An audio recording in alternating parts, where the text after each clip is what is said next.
Hey, we did it right this time. We got the thumbs up. Hello, universe.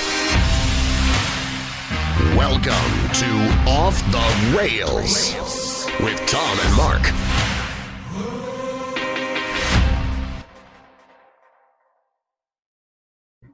All right, welcome back, Universe Off the Rails with Tom and Mark, episode probably 20. First ever 20th episode of the second season. Yeah, coming to you sort of live on Streamyard all over the internet. Sponsored by Coldwell Banker. Got to work that one in. Yeah. Hey, I'm still out of my element. Yeah, me too. We got to get back to the studio soon so I can have my little cheat sheet with the number right there. If you're looking to buy or sell a house or interested in a career in real estate, email Roy at cbhsr.com or give him a call, 414-235-0763. They'd love to be your go-to for all your real estate needs, and real estate is still going, Mark. They're doing virtual tours. That works. So, well, I was talking with my wife about that. It's like, I don't know how comfortable I'd be having rando people coming into my house or going into random people's houses.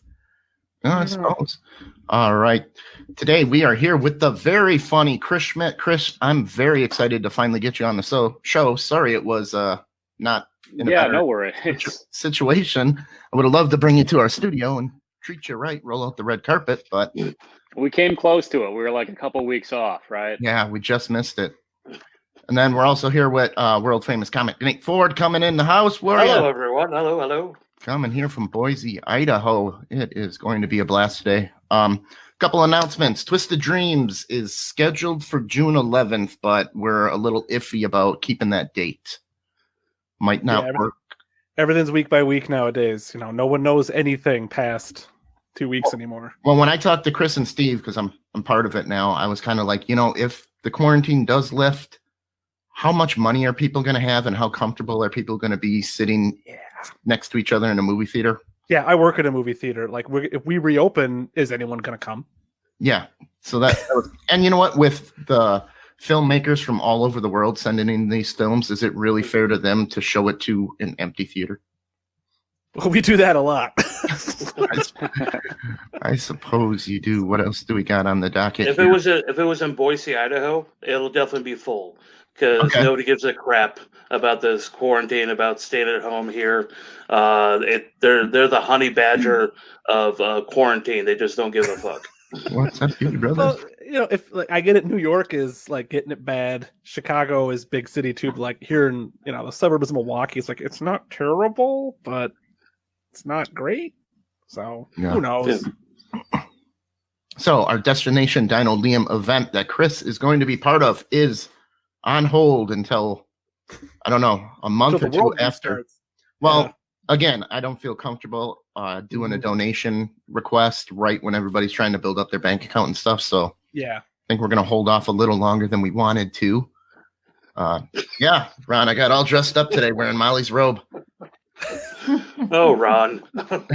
That's more than he usually wears. Yeah. Hello, I told him to take it off, but you don't want him to take it off right now. In this house, he took it off. We're like, put it back on. In this house, the rule is if you see something the other person wants, it's Royal Rumble rule. So if I hip toss Molly over the couch, I get the robe. so I took the robe that way. Yes, he's wearing a robe and socks and slippers. So that's it. My robe. Wow, that's a reference, Ron. I like that. Queen of the Desert. Yeah. All right. Shout out to Doobie Brothers Podcast. We've been hanging out on there. I'm an official Doobie Brother now. Go check it out.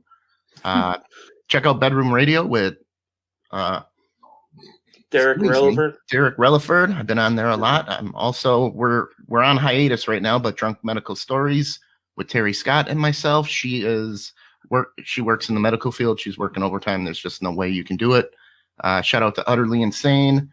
Go get your conspiracies. They were supposed to do a paranormal investigation with us. That got shut down.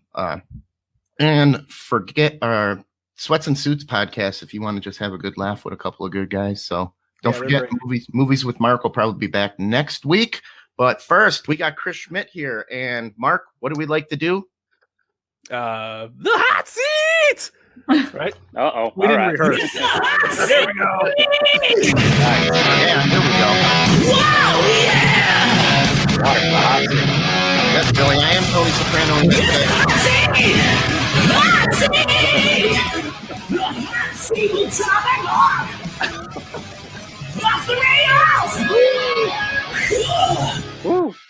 right, everybody.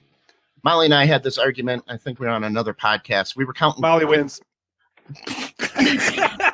Moving on. Best type. Always. We were counting gray hairs between me and Molly after she shaved my head. Should my beard count in the argument because Molly doesn't have a beard? Yeah. Why not? Gray is great. Oh, by the way, Ron Bertie has a show as well. Oh, But you don't have to watch it though. But the Ron Petit show. He's been doing some really cool stuff. Sorry, Ron. I just was listening. I forgot you in there, buddy. See, we need our cheat sheets. I know. Check out the Ron Petit show. But do you think the beard should count because this is so much real estate that she doesn't have? It's not on fair. Your face. I can see it. I have to see the grays on your face. Then don't play the game, Tom, if you don't like the rules. Yeah. You're just counting more real estate. You know, it's not fair. I'm destined to lose that way. I think it counts only if you have the beard. So when you shave the beard, all of those gray hairs go away. So it's it's what field are you playing on? All right. Nate, that's where all of my gray is. If I would rather say grays don't count because then I could say I have no grays, but I got these fangs here. Oh, okay. Well, I got gray on the sides right here. Bruce Campbell there, yeah. And then just a couple in the beard, and then mainly down here. Stands up for the ladies. That's why they call me Silver Fox. Send me that picture. I'll count them up for you. Yeah, I got a lot of gray hairs. I started letting my hair grow out for the quarantine, and a lot of gray there. So I decided just shave it off. Screw it. I'm never gonna have hair again. So we're done. There you go. All right. Best type of onion ring. You got haystack, your cheap fake, your symmetrical, big old pointy ones with the spiky crust, beer battered. Are the by pointy ones blooming? I'm a blooming guy. Oh, you can. I'll throw blooming. He wants a tumbleweed. Yeah. Blooming onions are the best. Outback Steakhouse got me. All right. That's a good What do you think, Nate? Well, I like the old-fashioned ring, and Sobelman's in Milwaukee has the best onion ring, in my opinion. Okay. I'm not an onion ring guy, so I am going to abstain from this one. Whoa. Mm. Yeah, what are you? I would never replace fries with onion rings, but if onion rings are on the table, I'm going to take a couple. I guess I bite into them and then I just get boiling hot onion on my face. So it's just like I'd rather just eat the fries. I don't need scars. What about the haystack onion rings? Like a good onion. That's why you dip them in ranch first. I'm falling out of love with fried food. Let's put it that way. Okay. Haystacks are a good burger topping. Oh, I love onions on burgers. If you're going to put onions on burger, why not fry them first? That's ideal. Heck yeah. If I get an onion ring, I want one that's got some substance to it. That's got a real nice crunch on the outside. Most of the time they're almost like they got nothing to them on the outside. It's just onion. I don't want the onion to slide out Yes. on the first bite. I want onion in fried coat the entire time. Yeah, when you pull it out and you just got a husk, a batter husk. Not that the husk isn't good, but goes from lava hot to ice cold in seconds. You're eating like an almost raw onion and then just the husk separately. Yeah. Yeah. Gross. All right. Weirdest Olympic sport in your opinion? I will go with BB gun. They have air rifle. That's a thing? Yeah, air rifle. You can get a gold they medal. They have actual guns too, right? No, I think it's all air rifle. What's the one where they run and then they shoot? Is that like the decathlon or something? Yeah, it's something like that. I'd have to look that up. Because if you have there shouldn't. I don't want to say it. Go ahead. I was going to say if they have actual guns in the Olympics, then BB guns should be reserved for Special Olympics. Pentathlon, it's called. Modern pentathlon. And they still use gunpowder rifles or whatever? They don't use... It says laser pistol now. There we go. Safety first. Can have bullets flying around. Okay. Future of the Olympics. All right. I like to go with... go ahead, Tom. Face slapping being Olympic sports. Diving. Slapping. Get a medal for jumping in the water. Tug of war. Tug of war. Yeah, that's the stupid. Yep. Huh. Next stop, ring toss. I'm gonna go with walk racing. I never understood walk racing. Because if you look up the rules, it's not that they people think that the rule is you have to have a foot on the ground at all times, but that's physically impossible. They put it under slow-mo cam, and no one does that. So the rule is you have to appear to have a foot on the ground at all times. Yeah, that's curling, Billy. Yeah, so stand up is scrutiny. Yeah. Curling is a Wisconsin sport. Women are the best at curling because it involves sweeping and screaming. Ooh. And there goes half our audience. Do you guys know what the skeleton is? Yes, that's like the one-man sled. Yeah, you go down the bobsled tube, but you just run and jump head first and like steal your. You're on Grandma's toboggan. No, you're just on your belly. Yeah, Ashley. Hey guys, You don't have a sled at all? I thought you had a toboggan, like a real simple one. no. Huh. Fish slapping dance? Just... I don't know that one. All right, we got more here. Last furry thing you touched. Your beard? My beard? Yeah. Well, I guess my cat. Okay.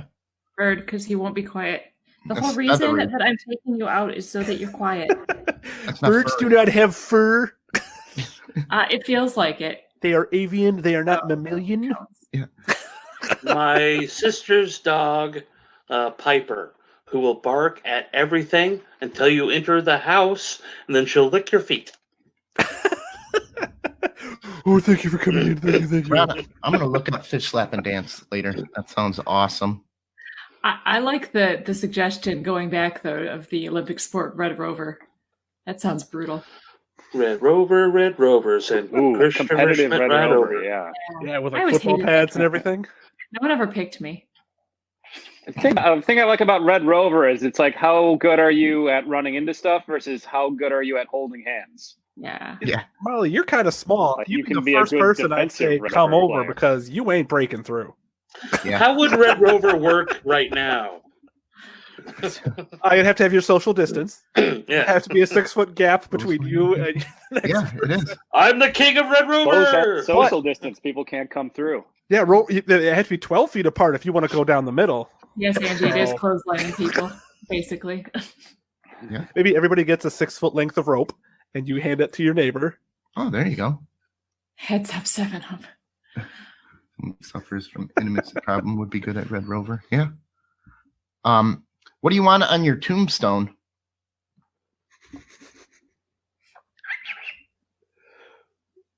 Wow, getting real dark here, Tom. Jeez. I'm talking pizza toppings. I don't know We're what you guys are talking about. mortality and the pointlessness of it Don't all. you remember This that old epidemic. commercial? What do you want on Yeah. your tombstone? It was pizza toppings. We can That go was my that way. first thought. Probably- That's too low hanging fruit. Probably my last words. Are you going to eat that?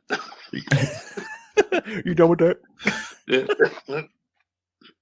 Ham and pineapple. I'd like a finger pointing to the next tombstone, and then it says "I'm stupid." Roast the guy next to me. For eternity. I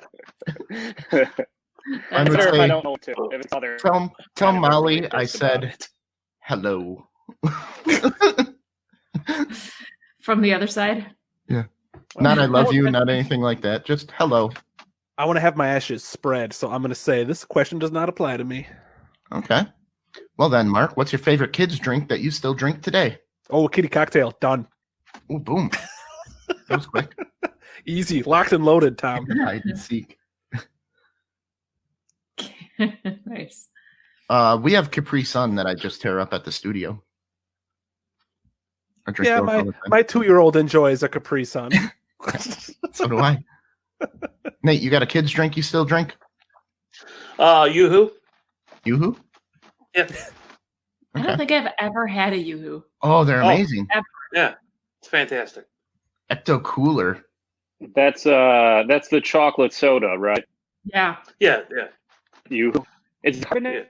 Kool-Aid Jammers. Oh, we got some Kool-Aid Jammers, didn't we, Mal, for the studio? Maybe. I don't know. I think we just picked them up. They were $1 at Pick and Save.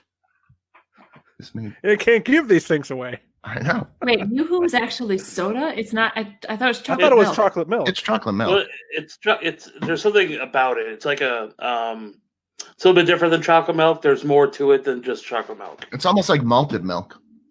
Okay. Gross. It's pretty good. Does it fizz? Is there a fizz? No.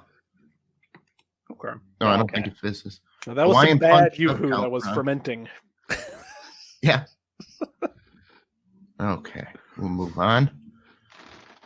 Do Jewish vampires have to worry about crosses, or do you need to be like the guy in the Mummy and carry Star of all David. religious symbols depending on what the vampire you come across is? That is a good question. Repeat that again. Very sorry. Are you still, does vampirism cancel out Judaism? I don't know. If you come across a Jewish vampire, would a cross affect them, or would you need to like throw out a Star of David? We're saying that because normal vampires, crosses are supposed to affect them. Yeah. But now you're saying he's a Jewish vampire? I Yeah. don't know. Well, I mean, technically Jesus was a Jew, so you're making a little Jewish man. Okay. But what if you come across like a Hindi vampire? I feel like Chris is right. I feel like being a vampire cancels out whatever previous religion, and the cross is just something that vampires. Ooh. Vampire, you're not a Jew anymore. Believes in the cross. Well, Yeah. lots of cultures have vampires, so that does beg the question: if there is an Indian vampire or a Jewish vampire, what are their folklore beliefs about the remedies and the weapons against them? So I'm kind of curious about that. Now I'm going to look that up, Tom. You're gonna have to, or does it count because Jewish vampire. That's what I think, Ron. what if Dracula was the first vampire? Oh, he's singing Darth Vader. Impressive. Of course, my bird sings. Bird? Yeah, of course, my bird sings Darth Vader. You're stealing the show. I'm gonna have to cover you up. So I guess another folklore question would be: what is it about the cross that the vampires don't like? Is it? I think it might be because Dracula was Is affected it- by the cross, and they all come from him. So maybe it's the head vampire. You just take on what Yeah. hurts them. I mean, is it just any symbol of importance to the original vampire? Because what if Dracula was Jewish? I'm Or- not sure or- a Jewish person would. I think choose I've seen at least Dracula. I've seen at least one vampire movie where an did a cross and it didn't work. It's the person who's wielding the cross's belief in it. Okay. Well, yeah. So they're essentially being affected by the protection of faith. Yeah, because I looked into how to perform exorcisms, and it's not the name. You're supposed to say Jesus's name during it or something, and that's bringing that power into the equation. So it's more about the symbolism of and the belief of the believer of the person doing it than it is about the trinkets in your hand or what faith you choose to believe in, whether it's Muhammad or Jesus or Buddha or whoever it is you're channeling. So yeah. Okay.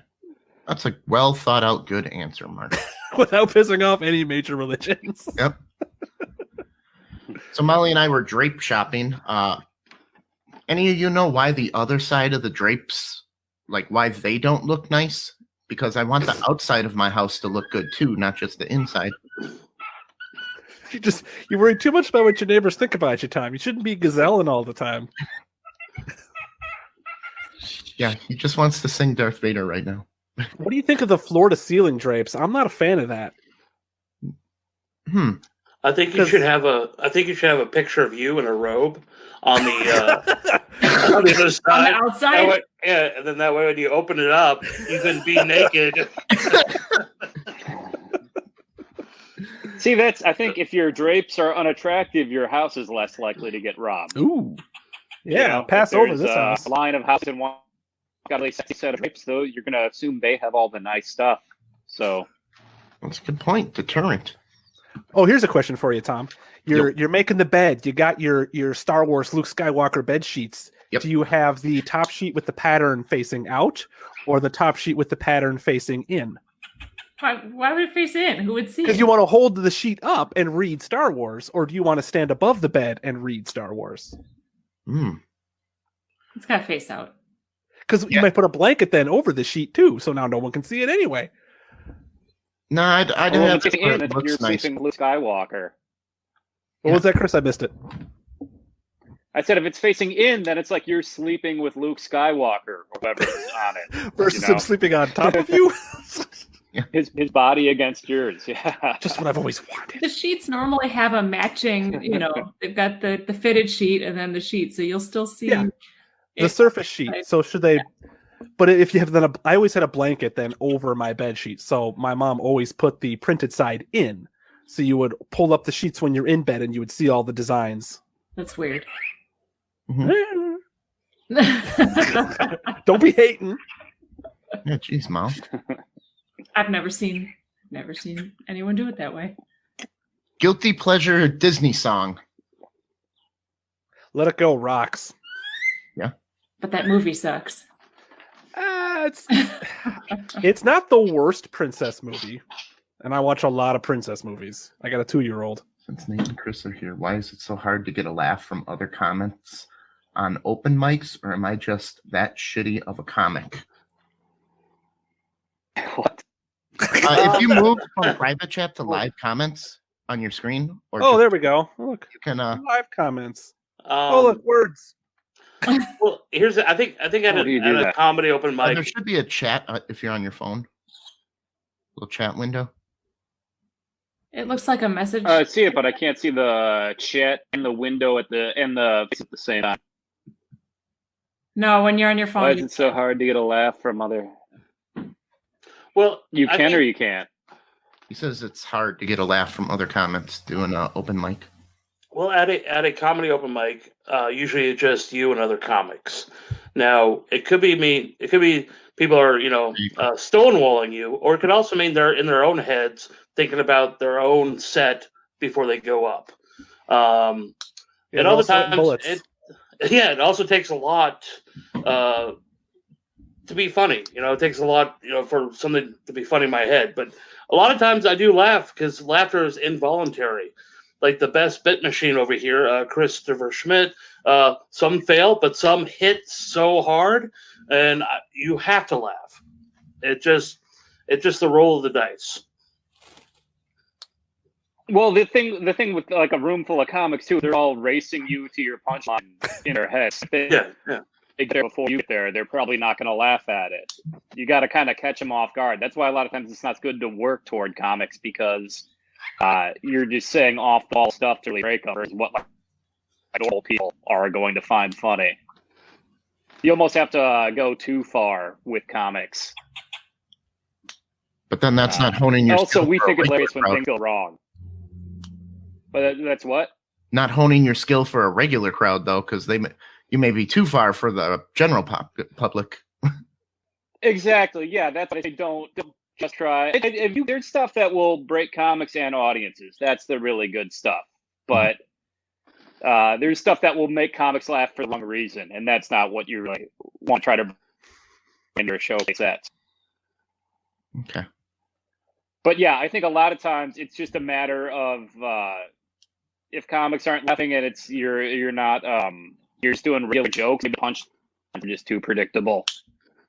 Try to think of what your first punchline is, and then think of the first thing you think of as a punchline is probably the most predictable. So try to go beyond that and think of what's the thing people aren't going to expect to be the punchline. Okay. Hit him with the right hook. I don't know. Subvert Do you think that's expectations right, Nate? and all of that. That's Totally. There's a lot of factors at the open mic. We already Is know the where open you're going. bar. We already know where you're going. We're also in our own heads a lot of times. Like for me, I'm thinking about what I'm going to say, and sometimes we're drunk and we're not really listening.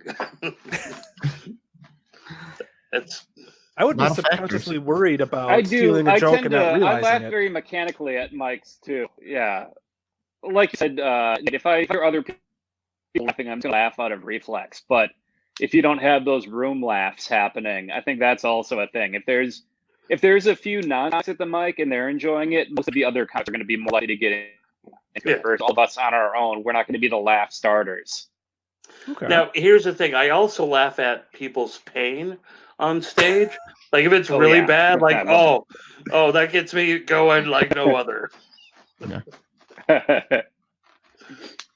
Anyone else? Or here? when I know one comic hates another comic and I watch them watch the comic, that is just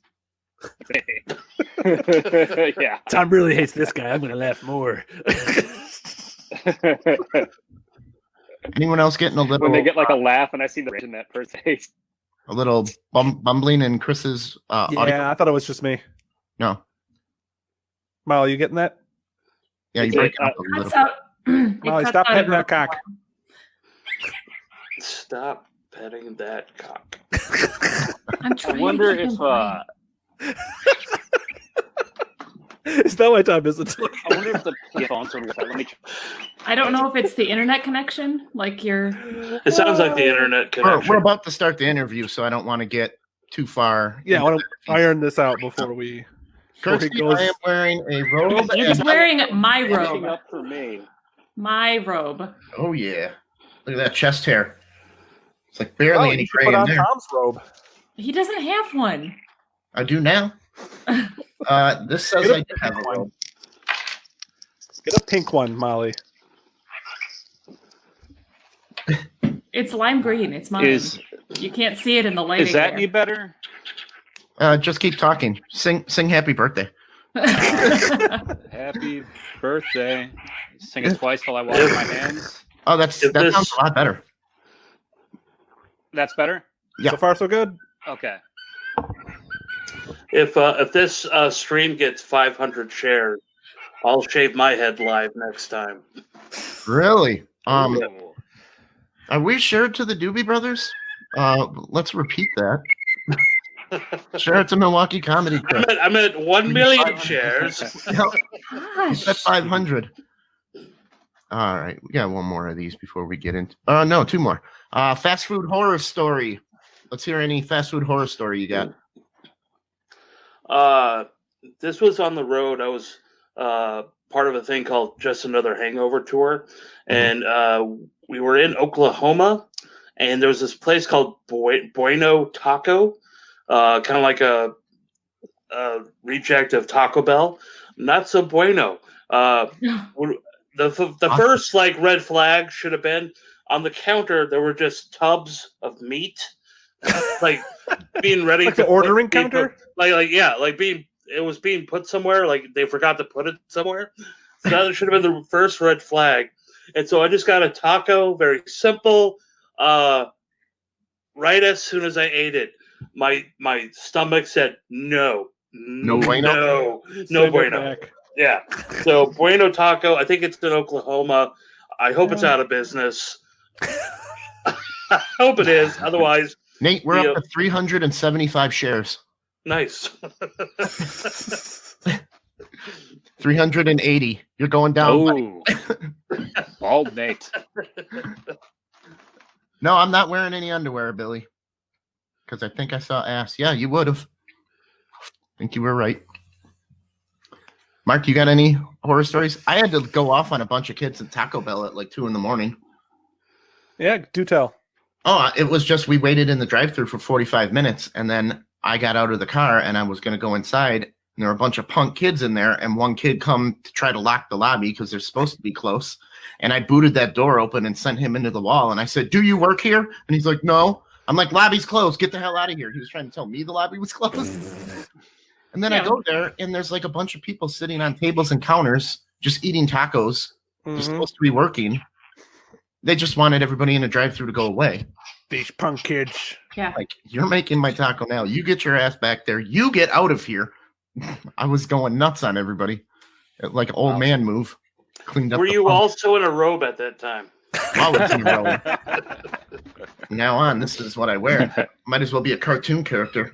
The Bald only head in a robe. fast food story I can think of is at the party house when you were over there one time. We all drank way too much. And I guess we went to Taco Bell because I woke up in the morning and I'm like, oh, who puked their Taco Bell all over my bed? Ooh. Come on, guys, not cool. It was me. I did. I try covering him to see if that works. Sorry. That's okay. Chris, you got any Fast food horror stories? This is more of like a psychological horror, I guess. Okay. The last time I went to a Wendy's, the cashier did not say a single word to me. Just stonewalled you. I came up. He just stared at me until I ordered my food, and then he didn't tell me how much it cost. He just kind of looked at yeah. And I gave my money, and he gave it to me, and then when my food was ready, he just slid it out, and that's been messing with my head ever since. That's weird. It was very haunting. Yeah, customer service is out the window. They actually got my order wrong, and I didn't say anything about it because I didn't feel like I could. I was like, we're not on speaking terms.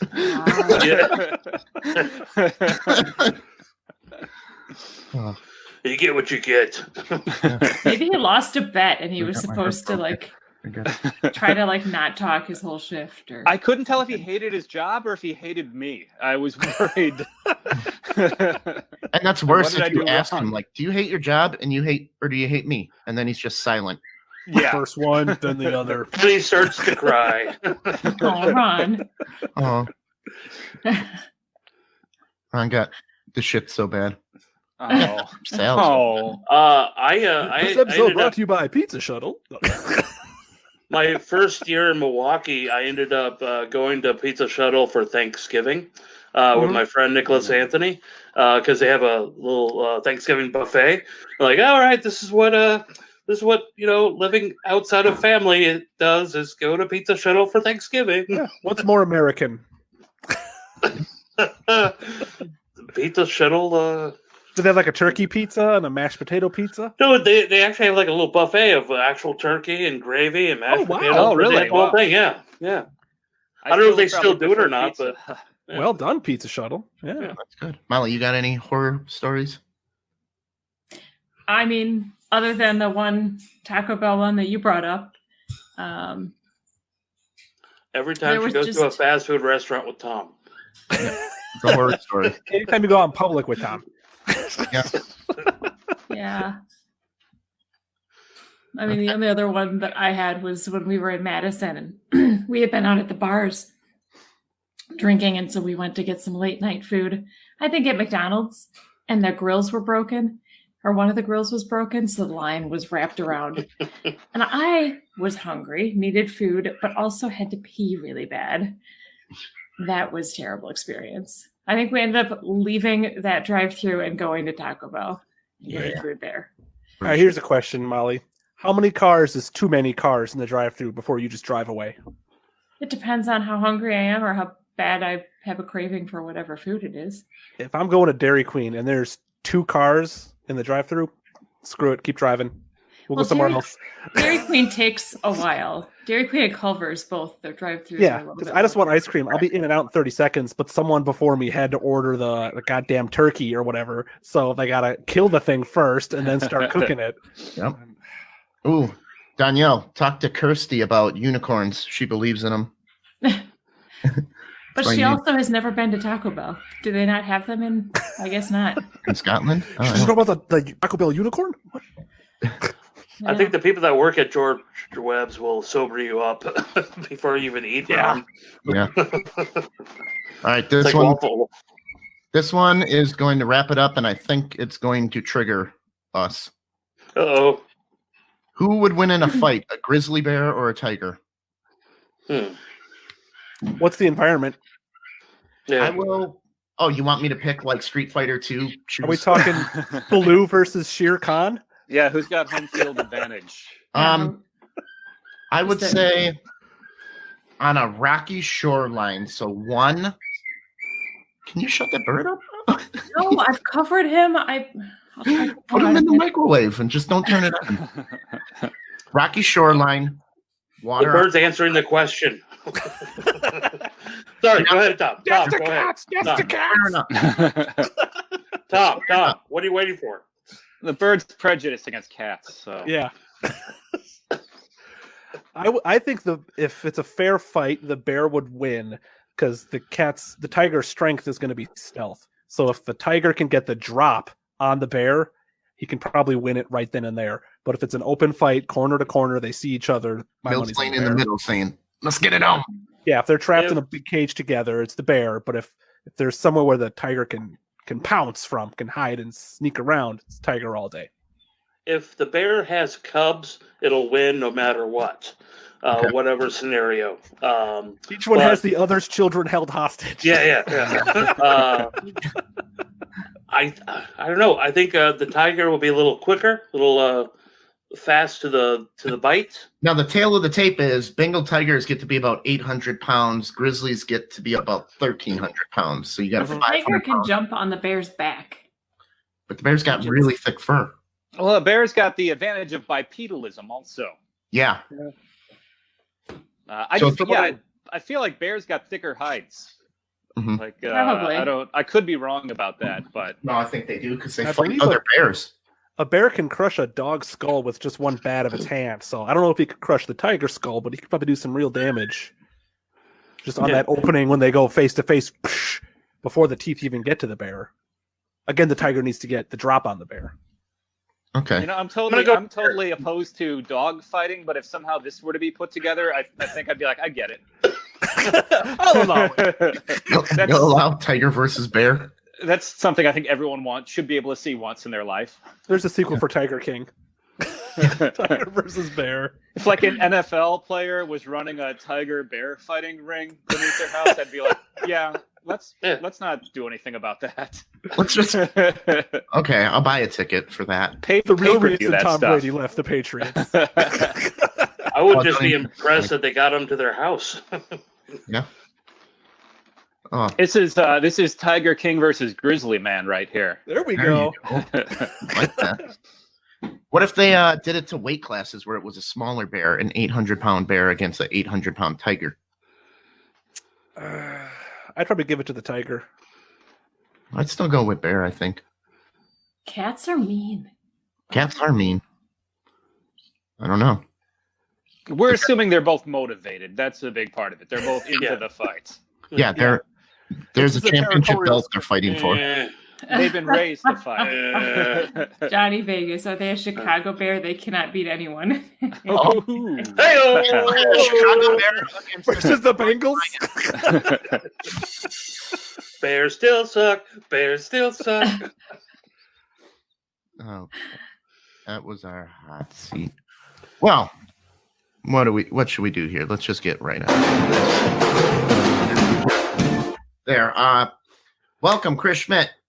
Excellent comedian. I've seen you about 3 or 4 times in Milwaukee. I've seen you on a couple shows with Nate. I've seen you at Twisted Laugh Distillery. Oh, right on. And Bukowski.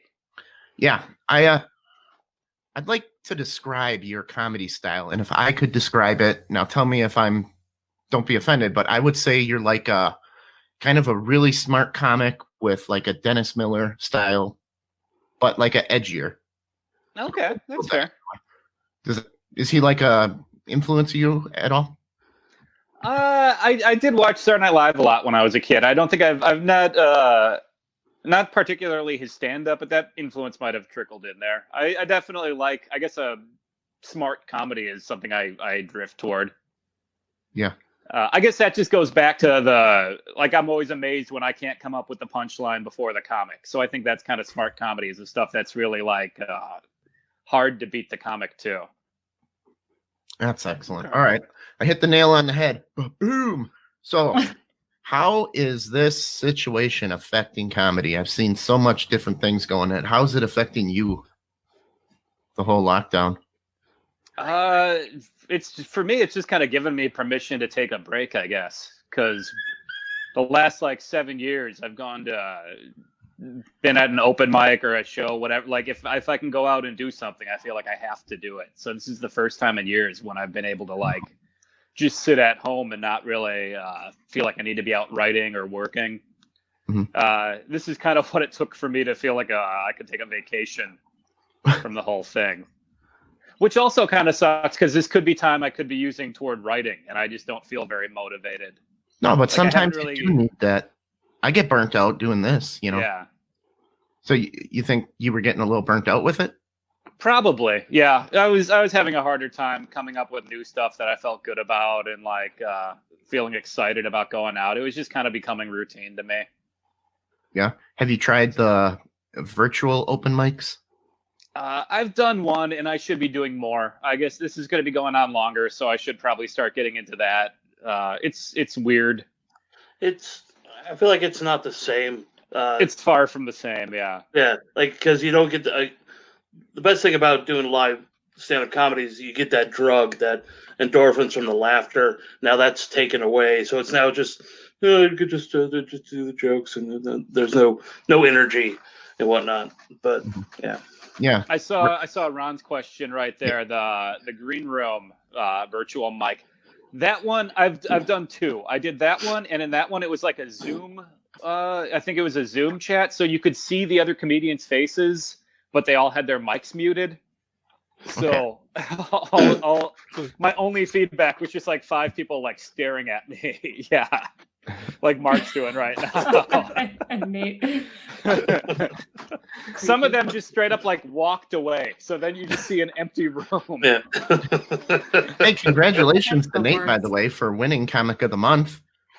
Oh, well, thank you so much. Yeah, it was Ultimate comeback of all time, wasn't it? Yeah, well, so I was kicked out of the first round. I got beaten by another comic, more votes for them. And then for the second round, a comic couldn't do it. And then the person that he beat couldn't do it. So they asked me to do it. And then I won the whole thing. There you go. Yeah. Yeah. So, but it was it was awkward. Like, at this place, they were CDC friendly, and so I opted to go there in person. So I'm on stage in front of like the tech crew and 2 other comics. So it's like, oh, this seems like an open mic, okay. And but it was weird. But I'm glad I did it because I went from a full-time comic to a part-time comic to a no comic, and like. With no comedy for 2 months, that's like 3 years and not doing comedy years. Mm-hmm. And just you felt so rusty. Like I fucked up a couple of punchlines and stuff like that. Like, oh wow, crap, I haven't done this in a while. And but I still got it.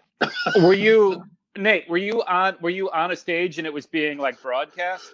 Yeah, it was like live streaming. And I feel like just having a stage is so different from being like in your apartment and trying to do it. Like just the setting itself, not having an audience. But I watched it and they let people choose. Basically, it seemed like some people were remoting in and like doing it from their homes, and some people were actually going in and doing it off the stage. But then they were cleaning the mic between each set, and they had gloves and everything for everyone. I think they're going to do it next month, and they're going to open it up to everybody. So you can do it live from Milwaukee or whatever. So I can send information to you about that. Yeah, why not? Milwaukee Record did a thing for Milwaukee Day where they asked comics to send in like short sets they recorded at home. And that felt really weird, like trying to record a set just sitting on my couch or in my apartment and then knowing it was going to be played. It took me like 4 hours. I'm not even kidding, because I kept screwing up like a word here or a word there, and I felt like the fact that I was recording it meant it had to be perfect. And I was trying to do all new material because I didn't want to do like it feels pointless trying to do old material right now. So, well, isn't it weird? Like that guy knows what I'm talking about.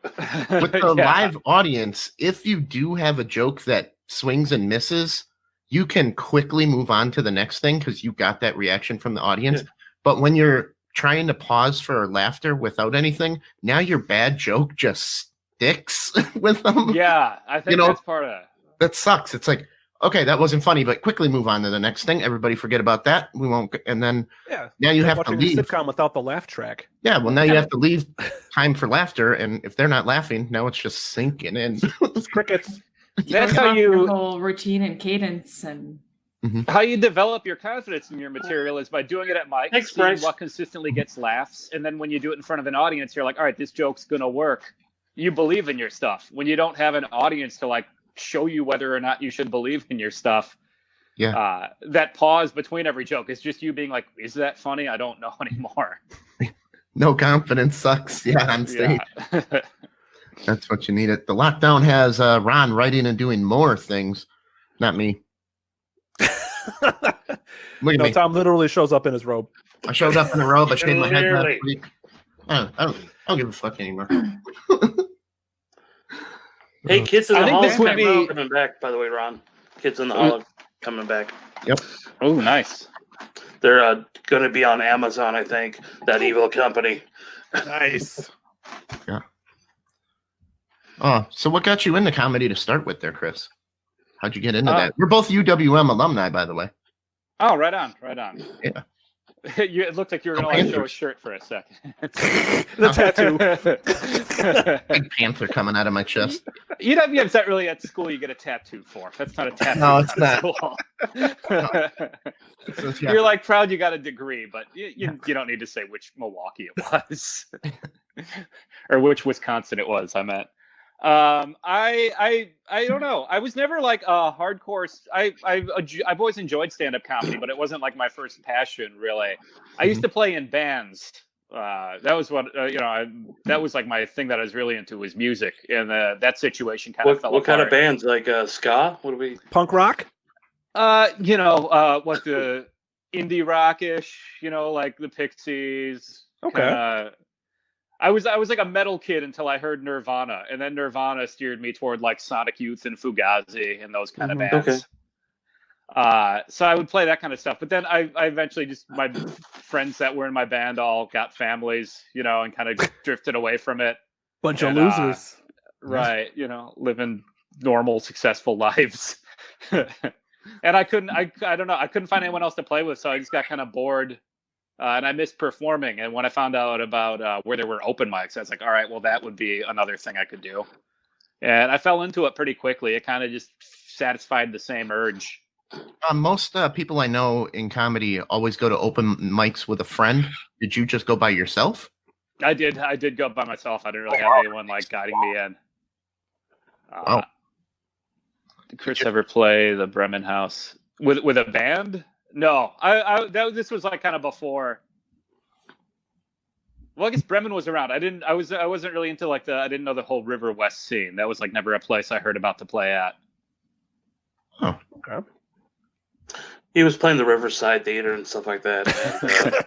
With his band DC Talk, Christian rap. Losing faith was also a big thing that pushed me towards stand-up when I lost my Christian rock. Yeah. So what's going to happen next with comedy when this thing ends? Are we going to get people back out? Think the theaters the clubs will fill up right away, or do you think it's going to take some time? I think it's going to take some time. I think there's going to be, I don't know, just it's going to be an adjustment. I mean, there's going to be people that are gung-ho about it and go out because they've been doing that right now. But there's going to be some people kind of easing their way back into normalcy or whatever you want to call it. You don't think people are just going to want to do anything? Molly really Just needs to get out of the house. Yeah. That I've heard people think it both ways. Are people going to be eager to go out, or is like entertainment going to suddenly be everyone's out to do whatever, or are they going to be hesitant about it? Or how much this internet stuff is going to stick? Are we going to be doing these online open mics now all over the place? Is that going to become a thing now? I think the longer it goes, the more of them are going to pop up. I don't know if anyone's going to choose that over actually seeing live shows or seeing people in that setting. Mm-hmm. But how much after this, depending on how long it goes, how much like extra income are people going to have to, say, I want to spend $20 on a comedy show and go get some drinks? If they, for the most part, like essential workers like myself, which I'm fortunate enough to still have a job, have been saving money just in case if anything else goes haywire in this country. What else could go wrong, Nate? What else could go wrong? Yeah. We have, so once we were in lockdown here in Boise, the week after we had an earthquake, which we haven't had an earthquake since 1987. The earth just tried to swallow us. Yeah, it was a small earthquake, but it's like right after. Like, what else? Is there going to be locusts now? What's happening? Well, isn't the super volcano about to erupt too, or something? They said. Yeah. The Yellowstone. Yeah, Yellowstone. Yeah, it's pulsing or something. But that's been overdue for like 1,000 years. So This Tomorrow could be could be it. in 100. Not now. Just don't do it right now. Not during the show. Wait till 2. Well, here's the thing. People will find a way to make things happen, I think. Like, people are broke, but yet they still have money for cigarettes, It's that kind of concept. It's going to take a while, definitely. It's going to take a period of readjusting to things. And there may be places catering to smaller events, like spread out tables rather than close encased and whatnot. So they're going to lose a lot of the percentages in their market, but I think we're going to still be able to do live things.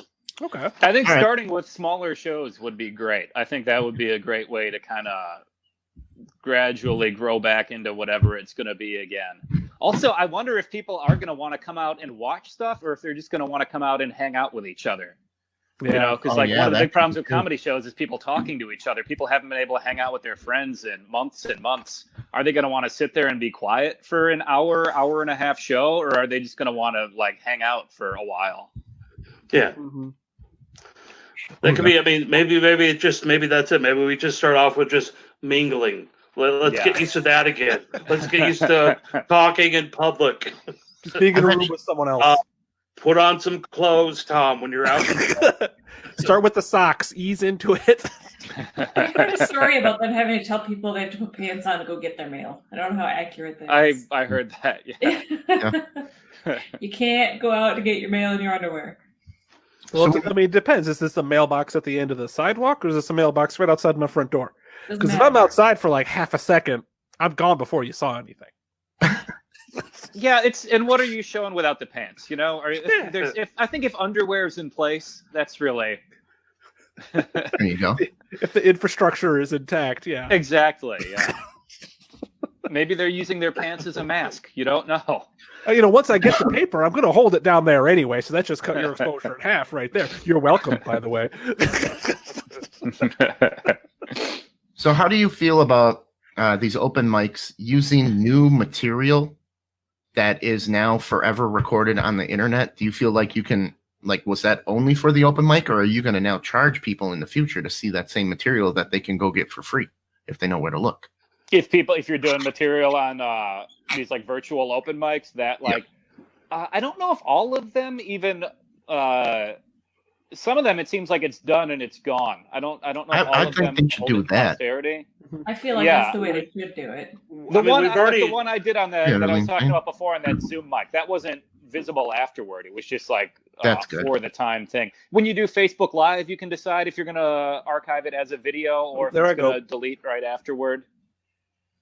I think regardless, anyone who sees that version of the joke, it's going to be better live. So I don't think anyone should hold that as the definitive version. If you're settling for that, you're probably not much of a comedy fan to begin with. And comics have been doing this already. They've been posting their sets on YouTube all I've the seen time.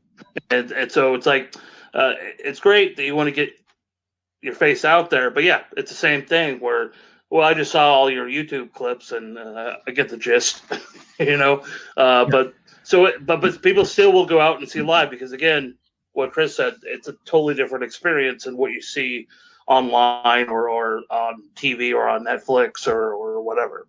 And you don't watch someone's set. I think in a way, when you see someone's set and then you go see them live, you don't have that material all committed to memory. So it's sort of True. like when you hear a song and then you hear it again, you don't remember it the first time, but you recognize it. And that almost makes it better in some ways. You're primed for it. Hello, Bryce. Hello, Bryce. Hello, Bryce. Hello, Bryce. Sorry. I feel like it happening, yeah. it gives you a sense of their style and if that they're the kind of comedy that you would want to go out and see live, and if you enjoy them, the clip, it would spark me to want to go out and see that person live. Yeah. Yeah, and sometimes when there's a joke, you almost want to see how other people are going to react. You want to be around other people, and this joke is coming, but you want to see how they all respond to it. Mhm. Yeah. Well, I've heard a lot of comedians don't like putting their new stuff out there. They want to put their older stuff up on YouTube. So if you book them, you're going to get a totally different set, but in the same vein. So Yeah. Yeah, and you want to see how geographically your your sets work. What works in Grafton, Wisconsin work. might not work on the east side of Milwaukee. You're gonna have totally. reaction. So I think knowing your audience, it's good to be able to, you can't, when you give it to just everybody at once, it's harder to hone, like, hey, I should probably do these jokes over here and these jokes over there. But when it's a whole amalgamation of people, you got to come at it with a different point. Like, do you feel like you have to strategize differently when everybody's watching, not just a live show of like college students versus a live show of like gun club people?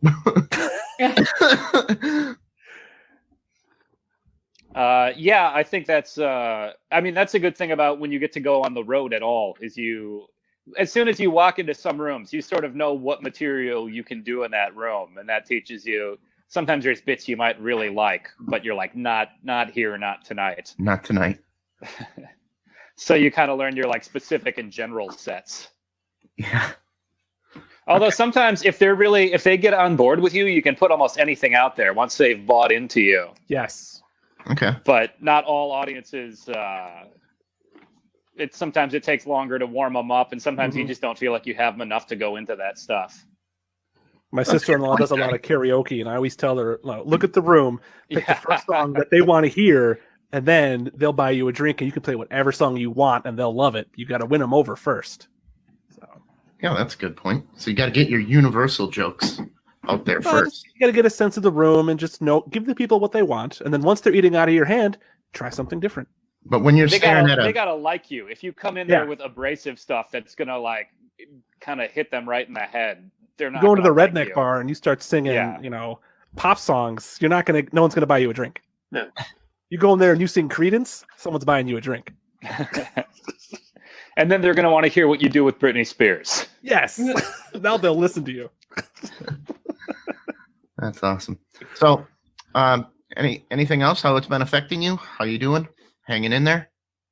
I'm doing fine. I didn't really have much to lose from this whole thing beforehand, so that was I had like a couple months worth of bookings lined up.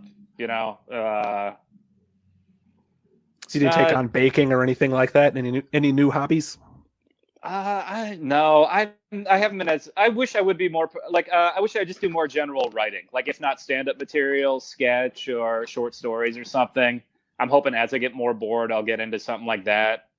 I still have my guitar around. I'll pick it up. It'd be cool to record music or something. But so far, I'm just trying to like reset myself as a human, like eating a little bit better, exercising. I kind of had a lot of bad habits that I've gotten rid of. So I'm like functioning better as a person, but it's taken 24 hours a day to do that. No, I've become very close with my volleyball, and I think I'm building a real friendship. Wilson! Molly is at work every day, and I am just here with a bird that won't stop whistling the Darth Vader theme song. It's going to be a crazy dynamic when you play volleyball again, and you gotta serve him. I gotta serve him, smacking him around. Sorry, buddy. I can't hit him. I can't do it. I'm out of here. I quit. What's your question, Bryce? What's your question? Yeah, Bryce, let's hear that question. Bryce, what's your question? Bryce! I think on Streamline we don't have that 45-second delay, so we should have a pretty good delay here. I'm kind of liking it, but now I'm thinking, damn, we pay $400 a month for a studio, and we can just do this. I still prefer the person to person. Oh, I love it. Yeah, having that guest just in the chair next to you, it's a lot easier to read people. Or even if you're doing stand up, you can read the room, see how comfortable people are. Are the people in the back giggling? Do they get it? Okay, more jokes for them. Kind of stuff. I don't know. I had a mental breakdown at work a week and a half ago. Oh no! You Ubering? No, I work at a gas station graveyard shift, and it was just like six things in a row, and this guy shows up, and I just went off on him. Partly his fault, partly a lot of my fault, and just went off on him and told him to get out, using a lot of a lot of language, and it was caught on film. And has it gone viral yet? No, no, not yet. But it was just it was the straw that broke the camel's back type of situation. Just from what's happening in the world with family to work and dealing with shitty people and the shitty time. And just boom. And so now I'm working days for a few weeks and then going back to Graveyard soon. What was the thing, Nate? What was like the straw? We have a hose outside, and that just spray down the thing, the parking lot and everything like that. It's not for customer use; it's for company. And he wanted to put water in his car because it was overheating, and I said he can't use the hose, and it's just our company policy. Then he left. Without me saying, hey, you can, if you have a bucket or something to put water in, we could do it in here with a sink. Then he could use that. Then he comes back in like, what if a family, comes in and so like that? What is it? Because I'm black? That it was just it's. So it's like, you know what, sir? It is because you're black. it was like that just tweaked me the wrong way.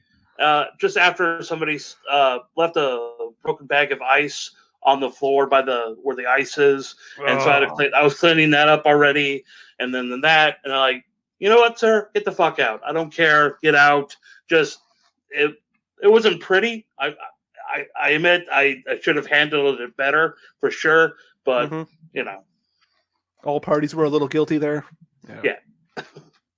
But I should have handled it better, but I didn't, and so I had a talk with my boss, and we decided I should no longer work there. No, we switching to days, just because with Graveyard, I can't really sleep during the day. It's hard to do it. So like I was losing sleep and just going crazy. I've third shifted before. It's tough. Yeah. So it's just that's adjusting to life with a job right now, because for 10 years I didn't have really a job besides just stand-up comedy. And like even when I was applying for jobs, they were like, hey, what about this 10-year gap? Like it would have been a lot easier to say, yeah, I was in prison. But let me tell you a joke. Yeah. So what's next for you, Chris, after this? Just getting back on stage. Yeah. No plan. I mean, it's hard to know what the future is going to be right now. I'm looking forward to whenever I get to go up again. I feel like it's going to be a big reset. Yeah. It's tough to imagine doing any of my old material again. Like I want to think this is kind of, but I guess you kind of have to, because that's what you can't just build a brand new set from out of nowhere. So yeah, but it is a different world. I'm hoping it kind of helps me grow. It's like 9/11. Everything is different after the quarantine. So I'm anxious about Bryce's question too. Yeah, where the hell's your question? Did we ever get Bryce? What Bryce, happened, where are you, Bryce? Oh, I had a huge meltdown. Homeschooling kids were crying. I said, go to look for a pencil. The pencil sharpener was missing in action. I lost it. Mechanically ripped the drawer out, threw all my stuff all over the floor, then threw body into the mess. A couple minutes later, I raised my hand and said, I found the pencil sharpener. Here it is. By the way, Bryce is a regular customer at my work, and he comes in all the time. It's kind of a nice thing, especially at Graveyard time. Like, do you let him use the hose? Does he get hose privileges? Yes, Bryce can use the hose. He's white, of course. He's in the hose club. Ooh, that's a good question. Hose. But Man's got a good question, Molly. Put that up. But yeah, so like we kind of became friends over the last month or so. So basically, Ron asks, is it too soon for material on the virus? Or just it says it doesn't age well, like replayability. Well, I don't know. It's a virus, kind of like the flu, where it's going to be around for many years. Yeah, it's not going anywhere. Yeah. I don't know if to get used to it as a species. I post a lot of stuff about it on Facebook. I mean, I'm making a lot of topical jokes on Facebook right now. I don't know if any of them will carry into the act, but I think with topical material, it's wherever it is. I'm sure there's still going to be like resonating effects of this for a long time to come. So yeah, it's wherever it's going to be when we finally get to do this again. Do you think everybody's just writing coronavirus jokes and you're going to get the whole set of comedians all talking about the same thing. The only thing Everyone I is on wrote, Facebook right now. Yeah. the only thing I wrote that I haven't put out there is just the only thing I can think of is everybody now is an expert on the coronavirus. Just all of a sudden they're just an expert. They're doctors in their own minds, but yet they still can't use a turn signal or a order from Starbucks correctly. Yeah. Even though there's millions of Starbucks. I mean, That's that is the about thing about it. Even though there's like it's one singular topic, it affects people in like thousands and thousands of ways. So there's a lot of fresh angles to take on it. It's affecting everyone in its own particular ways. So it's about finding those particularities to joke about. I already got Amy Schumer's joke. It's something about how the coronavirus started in her vagina. That's going to be. I already got her punchline. Yeah. Well played, Ron Pertee. Well played. So you guys getting ready? You want to do the bonus Would You Rather episode here? Yeah. Sure. All right. I'm going to take a quick break. We're going to end this one, and then I'm going to come back in different clothes. So you guys A different robe? Just You stick guys around. stick around, and One more anyone knock. else, Yeah. If you guys That's- just want to shoot the shit for 5 minutes, I'm going to I'm run. going to use the men's room. anyone else that's interested, we'll open this up for people to jump. We're in. opening up Yeah. for everybody. Hey, Ron. Right on. Yeah. Bye. All right. No, we're staying here, Donnie. So Hey, thanks everybody We'll for tuning restart in. it. Thanks, Yeah, thank Bryce. you. Thank you. So I'm just gonna hit this just ending intro or outro, but it's gonna stay on. That's right, Bryce. Oh, Stay stick healthy. around. Stream up. All right. Stay healthy, be safe, careful always. Yeah. Don't go out unless you have essential business. 6 feet. 6 I'm feet doing of To be distance. serviced. I'm doing this so Molly, it's easier on her to edit because I love her. So remember, universe, we're not good enough. Thanks for tuning in, universe.